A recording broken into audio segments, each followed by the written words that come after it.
नमस्कार विद्यार्थी मित्रांनो, स्वागत आहे तुमचं आपल्या स्टडी टाइम या यूट्यूब चॅनलमध्ये। आज आपण इयत्ता 7वी विज्ञान प्रकरण 12 मानवी स्नायू व पचन संस्था या प्रकरणाचा स्वाध्याय व उत्तरे पाहणार आहोत संपूर्ण उत्तरासहित। चला तर मग सुरू करूया।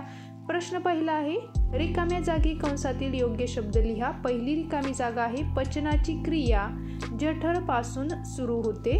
दुसरी रिकामी जागा आहे पापण्यांमध्ये ऐच्छिक प्रकारचे स्नायू असतात। तिसरी रिकामी जागा आहे स्नायू संस्थेचे रक्तपेशी बनवणे हे कार्य नाही।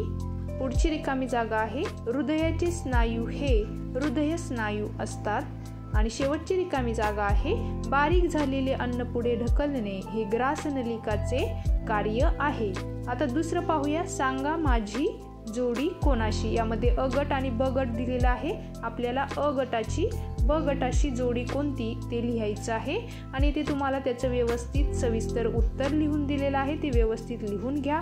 आपले स्टडी टाइम या यूट्यूब चॅनलला नक्की सबस्क्राईब करा आणि एक लाईक करायला विसरू नका। पुढचा प्रश्न तिसरा आहे, खोटे कोण बोलतोय। यामध्ये पहिला आहे जीभ आणि विधान आहे माझ्यातील रुचिकलिका फक्त गोड चव ओळखतात। तर लिहूया, जीभ सर्व प्रकारच्या चव ओळखू शकते म्हणून जीभ खोटे बोलत आहे। दुसरा आहे यकृत, मी शरीरातील सर्वात मोठी ग्रंथी आहे। यकृत खरे बोलत आहे म्हणजे विधान बरोबर आहे। तिसरं पाहूया, मोठे आतडे, विधान आहे माझी लांबी 7.5 मीटर आहे। मोठे आतडे खोटे बोलत आहे, त्याची लांबी 1.5 मीटर आहे। आता पुढचं विधान आहे अपेंडिक्स, पचनाची क्रिया माझ्याशिवाय होऊच शकत नाही। यामध्ये हे विधान अपेंडिक्स खोटे बोलत आहे कारण ते मानवी शरीरात कोणतेही काम करत नाही। पुढचं विधान पाहूया, फुफ्फुस उत्सर्जनाच्या क्रियेत माझा महत्त्वाचा सहभाग असतो आणि हे उत्तर थोडे खोटे बोलते आहे। फुफ्फुस थोडे खोटे बोलते आहे कारण उत्सर्जनाच्या क्रियेत त्याचा थोडासाच भाग असतो। प्रश्न 4 आहे, कारणे लिहा। यामध्ये पहिलं आहे जठरात आलेले अन्न आम्लधर्मी होते। आपल्याला याचं कारण लिहायचं आहे। जठराच्या भित्तिकेत जाठर ग्रंथी असतात, त्या सौम्य हायड्रोक्लोरिक आम्ल तयार करतात, त्यामुळे जठरात आलेले अन्न आम्लधर्मी होते। दुसरं पाहूया, हृदयाच्या स्नायूंना अनैच्छिक स्नायू म्हणतात आणि याचं कारण लिहूया।